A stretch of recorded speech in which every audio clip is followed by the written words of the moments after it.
Hollywood திரைப்படங்களில் வரும் பறக்கும் கார்களைப் போல உண்மையிலேயே மக்கள் பயன்பாட்டிற்காக பறக்கும் கார்களை உற்பத்தி செய்ய ஆயத்தமாகி வருகிறது ஸ்லோவேக்கியா வானூர்தி நிறுவனம். Harry Potter and the Chamber of Secrets திரைப்படத்தில் வேகத்தில் புகுந்து வானத்தில் கார் பறக்கும் காட்சியை ரசித்திருப்போம். ஆனால் உண்மையிலேயே வானில் கார் பறப்பதை விரைவில் காண உள்ளோம் என்பதை நம்ப முடிகிறதா? ஸ்லோவாக்கியா நாட்டைச் சேர்ந்த கிளைன்விஷன் என்ற வானூர்தி உற்பத்தி நிறுவனம்தான் இந்த அசாத்தியத்தை ஏர்கார் என்ற தனது வடிவமைப்பின் மூலம் சாத்தியமாக்க உள்ளது. சாலையில் சென்று கொண்டிருக்கும் போதே காரின் இருபுறத்திலும் இறக்கைகள் விரிந்து பின்புறம் வால்பகுதி நீண்டு மேலெழும்பி விமானம் போல பறக்கும் வகையில் வடிவமைக்கப்பட்டுள்ளது. அதுவும் 2 நிமிடங்களில் நிலத்திலிருந்து வானில் பறந்து விடுமாம்.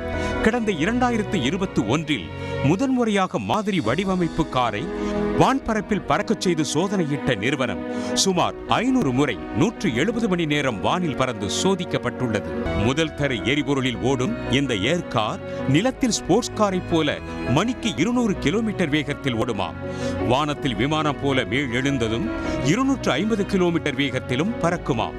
10,000 அடி உயரம் வரை மேலெழும் இந்த கார் இருவர் பயணிக்கும் வகையில் வடிவமைக்கப்பட்டுள்ளது. பரிசோதனை கட்டத்தை தாண்டி தொழிற்சாலை உற்பத்திக்கான சான்றிதழை பெற்றுள்ளதால் அடுத்த ஆண்டு முதல் உற்பத்தி தொடங்க உள்ளது.